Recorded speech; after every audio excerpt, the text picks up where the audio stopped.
mauvais que nous étions, injustes que nous étions, il a accepté une destruction totale de sa vie.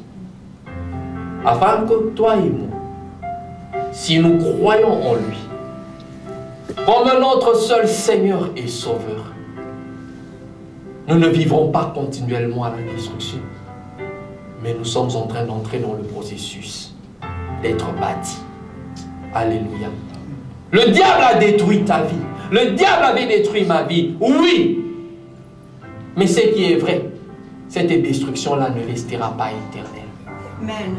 Cette destruction-là ne restera pas éternelle. Et c'est Jésus est fidèle. On l'appelle le réparateur des brèches. Il vient réparer des cœurs qui sont en train de pleurer jour et nuit. Il est en train de réparer cette âme qui a été blessée. Il est en train de consoler les cœurs de cet orphelin et de cette orpheline. Et à la croix, et quelque part, il a dit, je suis le père des orphelins. Il est là pour défendre la veuve. Ceux-là qui se sont sentis rejetés et abandonnés. Il a dit, même si ton père et ta mère te rejettent, moi je t'accueillerai. Même si dans la société on t'a rejeté à cause d'un mal que tu as eu à faire hier. Mais lui il est l'ami fidèle qui quand il pardonne, il oublie. Même si nous ne sommes pas prêts nous dans nos relations de pardonner et d'oublier. Mais lui quand il pardonne, il oublie. À combien plus forte raison nous serons incapables de pardonner à nos prochains. Alléluia. Ennemi, peu importe ce que l'ennemi a fait dans ta vie. Mais la bonne nouvelle, je m'irai te dire ce matin, il a accepté une destruction à la croix de Golgotha, afin que toi et moi, nous soyons bâtis. Alléluia. Amen. Voilà pourquoi il y a de l'espérance pour ceux qui vivent. Si tu étais mort, j'allais dire désespère. Mais puisque tu es en train de vivre, puisqu'il y a encore le souffle qui sort de tes narines, je te dis, bien-aimé, espère. Amen. La Bible déclare qu'il y a de l'espérance pour ton avenir. Il y a de l'espérance. Il y a de l'espérance.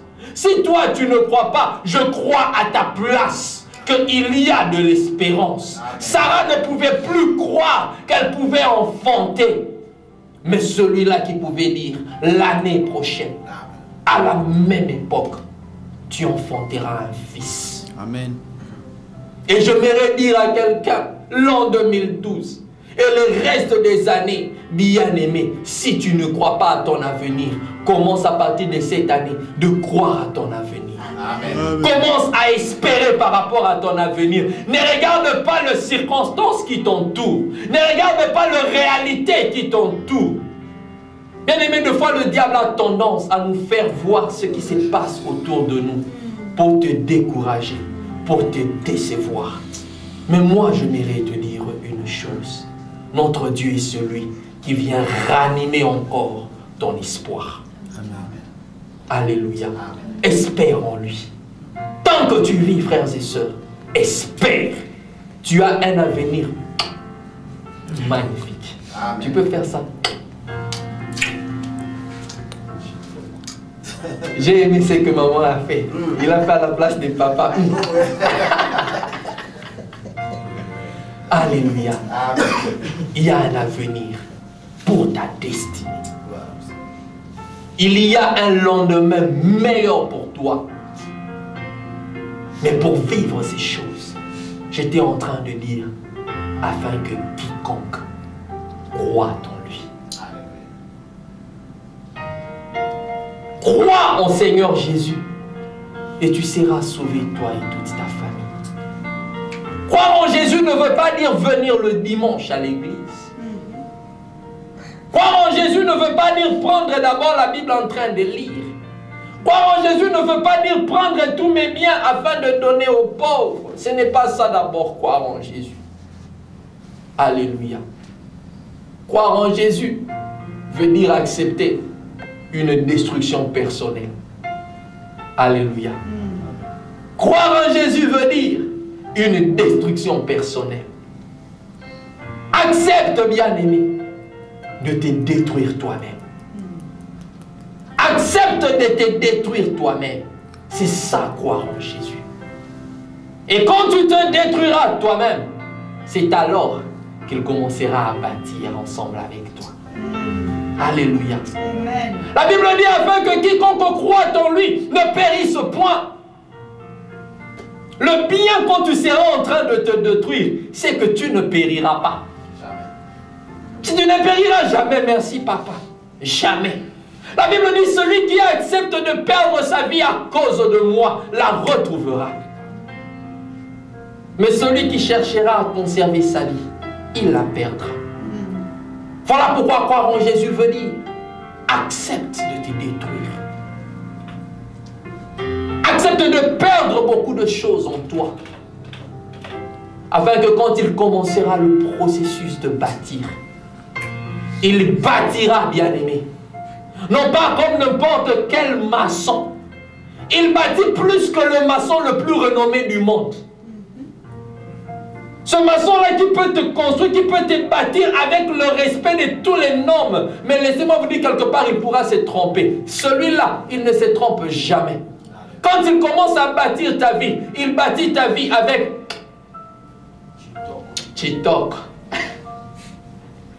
Il bâtit ta vie comme il se doit. Afin que quiconque sera en train de regarder ta vie, il dira, ouh, quel architecte, quel maçon.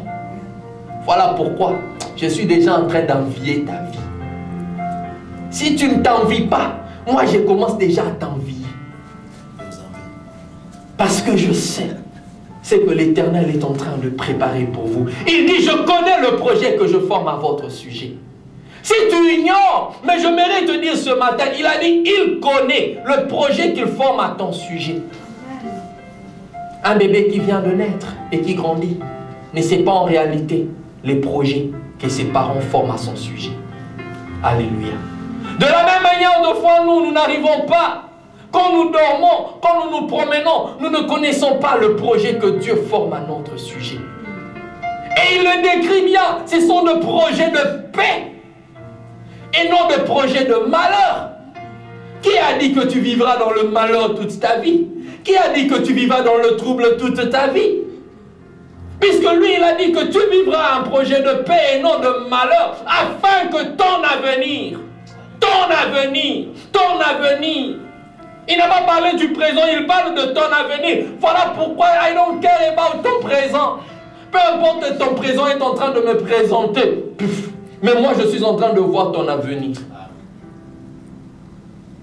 Un avenir glorieux. Un avenir de gloire. C'est ce que le Seigneur est en train de préparer pour celui-là qui croit en lui, pour celui-là qui accepte de se détruire. La Bible dit, afin que quiconque croit en moi ne périsse point, mais qu'il ait la vie éternelle. Cette vie qui commencera ici